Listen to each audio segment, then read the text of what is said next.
Assalamualaikum warahmatullahi wabarakatuh. Saya Erina Azharo. Saya akan mempresentasikan sebuah materi yaitu persamaan dasar akuntansi. Oke. Yang pertama, pembagian akuntansi.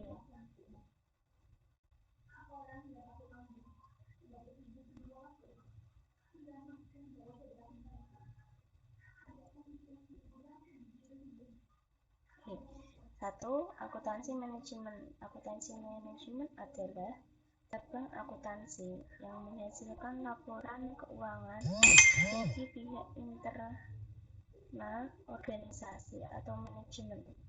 Jadi, akuntansi manajemen ini melaporkan hasil keuangan bagi pihak interorganisasi atau manajemen.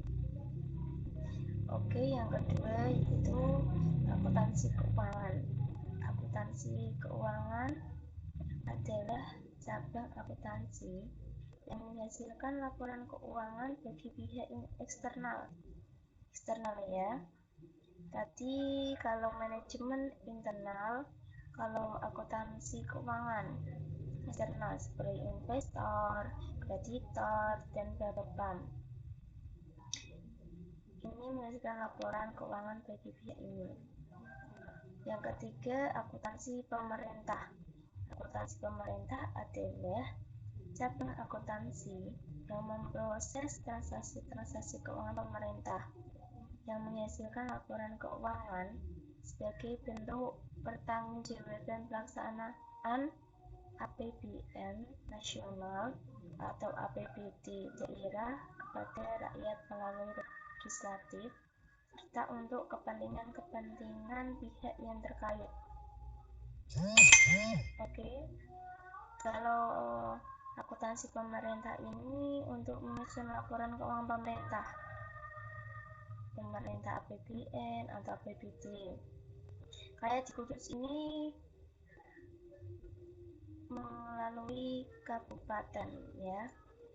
Di kabupaten ini sudah dirancang menggunakan sistem tersebut e-government. Nanti semester ke atas saya akan mempelajari itu. Oke. Yang selanjutnya siklus akuntansi.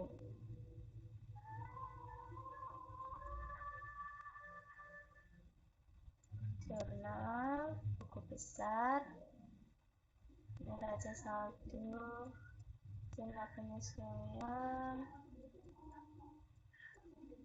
jurnal penutup, laporan keuangan. Kembali lagi. Oke. Pertama, bukti transaksi. Dalam siklus ini, bukti transaksi penjualan di suatu perusahaan ketika dia membeli bahan lalu diproses menjadi suatu produk dan akhirnya produk tersebut dibeli oleh konsumen lalu menghasilkan satu dokumen atau nota. Disebut ini bukti transaksi di sini dalam transaksi. Dalam menghasilkan nota. Oke, dari nota kita akan lanjut ke jurnal. Masuk ke jurnal.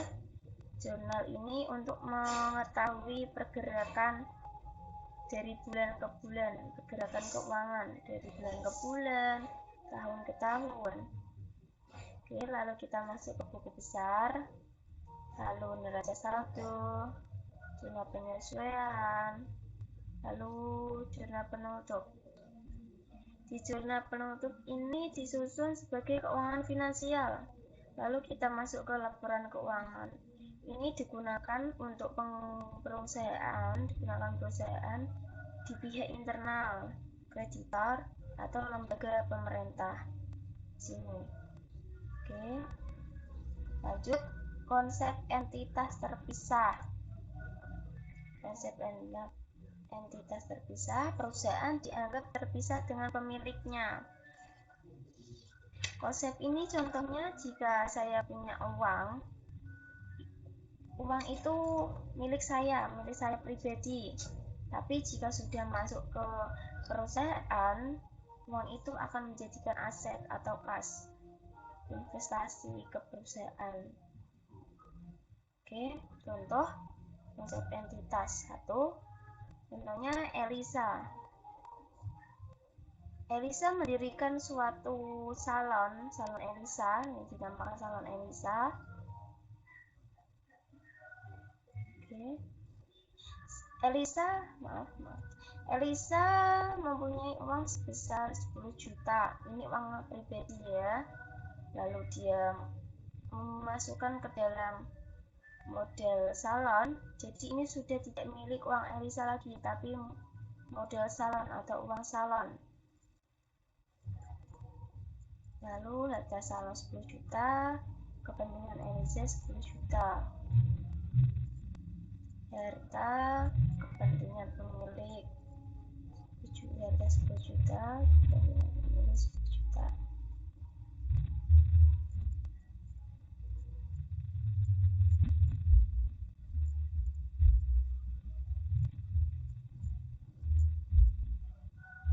Nanti Elisa akan hutang ke bank. Bentar. Ini kreditor. Sini ada kreditor. Kreditor ini Elisa hutang ke bank atau minjam uang ke bank sebesar 1 juta. Dalam usaha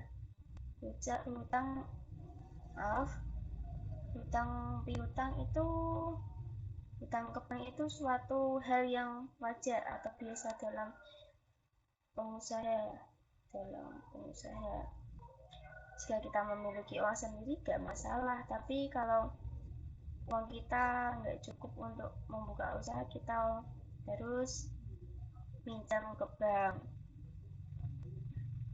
untuk menambah modal usaha. Oke, Elisa minjam uang ke bank 1 juta. Oke, masuk. Harta kreditor tambah dengan pemilik. Harta bertambah ya, bertambah 1 juta karena Elisa meminjam uang di bank 1 juta. Kreditor ini utang lagi ke bank 1 juta, kepentingan pemilik 10 juta. Oke, ini kita membuat jurnal. Ini ada transaksi, ada harta, uang, dan modal. Setoran pemilik, kasnya tadi 10 juta, utang masih 0, modal 10 juta.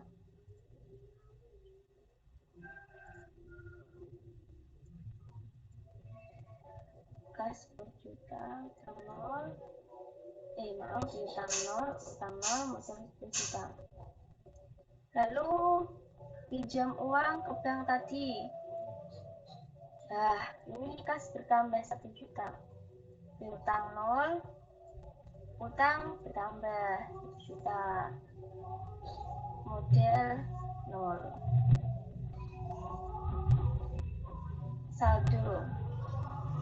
Ini jadi 11 juta. Utang 0, utang masih tetap 1 juta, modal 10 juta. Lalu jual jasa tunai ya. Di sini Elisa mendapatkan jasa secara tunai, jadi kas bertambah. Utang 0, modal tambah 600. Saldo. Jadi 11 juta 600. Ini ditambah ya, 11 juta tambah 600 jadi 11 juta 600. Utang 0, modal 10 juta 600. Jual jasa kredit 2 juta. Di Di sini Elisa mendapatkan jasa, tapi ini kredit ya, sebesar 2 juta. Kasnya 0, piutangnya 2 juta. Soalnya di sini jasanya masih kredit, jadi masuk ke piutang. Utang 0, modal tetap 2 juta. Tapi ini masih dalam angan-angan, belum dibayar secara tunai. Saldo 10.600, utang 2 juta, utang 0, modal ini ditambah 10.600 ditambah 2 juta, jadi 2.600.000.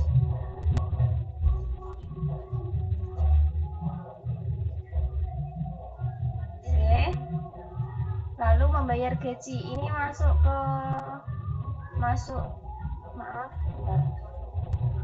ini kasnya berkurang 100.000 karena di sini Elisa membayar gaji 100.000, jadi kasnya berkurang 100.000.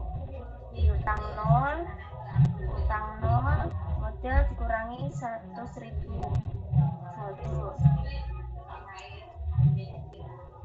Di sini saldonya berkurang ya, karena tadi membayar gaji, jadi 11.500.000.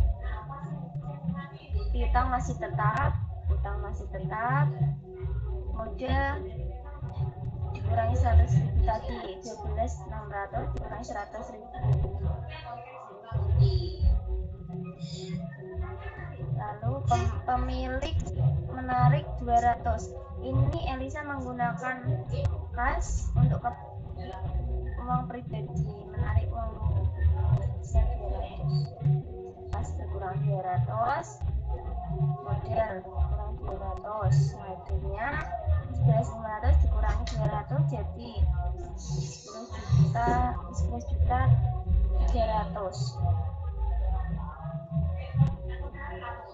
Piutang 200, utang tetap, modal 12.300.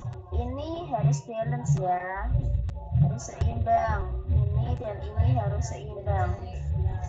Oke,